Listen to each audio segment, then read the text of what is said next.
Jésus est en vie. Le livre de la Genèse chapitre 37. Jacob demeura dans le pays de Canaan, où avait séjourné son père. Voici la postérité de Jacob.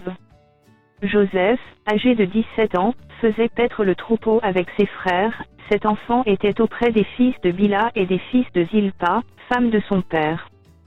Et Joseph rapportait à leur père leurs mauvais propos.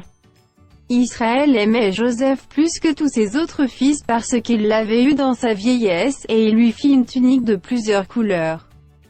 Ses frères virent que leur père l'aimait plus que tous, et ils le prirent en haine. Ils ne pouvaient lui parler avec amitié. Joseph eut un songe, et il le raconta à ses frères qui le haïrent encore davantage. Il leur dit: écoutez donc ce songe que j'ai eu. Nous étions alliés des gerbes au milieu des champs, et voici, ma gerbe se leva et se tint debout, et vos gerbes l'entourèrent et se prosternèrent devant elle. Ses frères lui dirent: est-ce que tu régneras sur nous? Est-ce que tu nous gouverneras? Et ils le haïrent encore davantage, à cause de ses songes et à cause de ses paroles. Il eut encore un autre songe, et il le raconta à ses frères. Il dit: j'ai eu encore un songe. Et voici, le soleil, la lune et 11 étoiles se prosternaient devant moi. Il le raconta à son père et à ses frères. Son père le réprimanda, et lui dit: que signifie ce songe que tu as eu?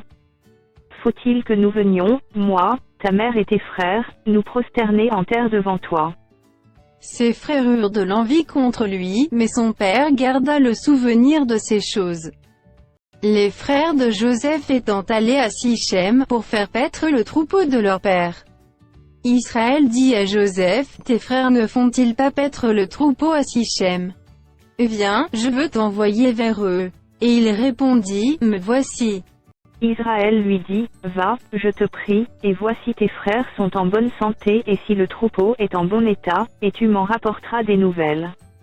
Il l'envoya ainsi de la vallée d'Hébron, et Joseph alla à Sichem. Un homme le rencontra, comme il errait dans les champs. Il le questionna, en disant: que cherches-tu? Joseph répondit: je cherche mes frères, dis-moi, je te prie, où ils font paître leur troupeau. Et l'homme dit: ils sont partis d'ici, car je les ai entendus dire, allons à Dothan. Joseph alla après ses frères, et il les trouva à Dothan. Ils le virent de loin, et avant qu'il fût près d'eux, ils complotèrent de le faire mourir. Ils se dirent l'un à l'autre: voici le faiseur de songes qui arrive. Venez maintenant, tuons-le, et jetons-le dans une des citernes, nous dirons qu'une bête féroce l'a dévoré, et nous verrons ce que deviendront ces songes. Ruben entendit cela, et il le délivra de leurs mains. Il dit: ne lui ôtons pas la vie. Ruben leur dit: ne répandez point de sang, jetez-le dans cette citerne qui est au désert, et ne mettez pas la main sur lui. Il avait dessein de le délivrer de leurs mains pour le faire retourner vers son père. Lorsque Joseph fut arrivé auprès de ses frères, ils le dépouillèrent de sa tunique, de la tunique de plusieurs couleurs qu'il avait sur lui. Ils le prirent, et le jetèrent dans la citerne. Cette citerne était vide, il n'y avait point d'eau. Ils s'assirent ensuite pour manger. Ayant levé les yeux, ils virent une caravane d'Ismaélites venant de Galade, leurs chameaux étaient chargés d'aromates, de baume et de myrrhe, qu'ils transportaient en Égypte. Alors Juda dit à ses frères: que gagnerons-nous à tuer notre frère et à cacher son sang? Venez, vendons-le aux Ismaélites, et ne mettons pas la main sur lui, car il est notre frère, notre chair. Et ses frères l'écoutèrent.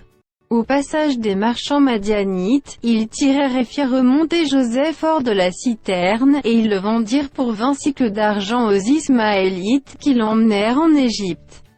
Ruben revint à la citerne, et voici, Joseph n'était plus dans la citerne. Il déchira ses vêtements, retourna vers ses frères, et dit: l'enfant n'y est plus. Et moi, où irai-je? Ils prirent alors la tunique de Joseph, et ayant tué un bouc, ils plongèrent la tunique dans le sang. Ils envoyèrent à leur père la tunique de plusieurs couleurs, en lui faisant dire: voici ce que nous avons trouvé. Reconnais si c'est la tunique de ton fils, ou non. Jacob l'a reconnue, et dit: c'est la tunique de mon fils. Une bête féroce l'a dévoré. Joseph a été mis en pièces. Et il déchira ses vêtements, il mit un sac sur ses reins, et il porta longtemps le deuil de son fils. Tous ses fils et toutes ses filles vinrent pour le consoler, mais il ne voulut recevoir aucune consolation. Il disait, c'est en pleurant que je descendrai vers mon fils au séjour des morts. Et il pleurait son fils. Les Madianites le vendirent en Égypte à Potiphar, officier de Pharaon, chef des gardes.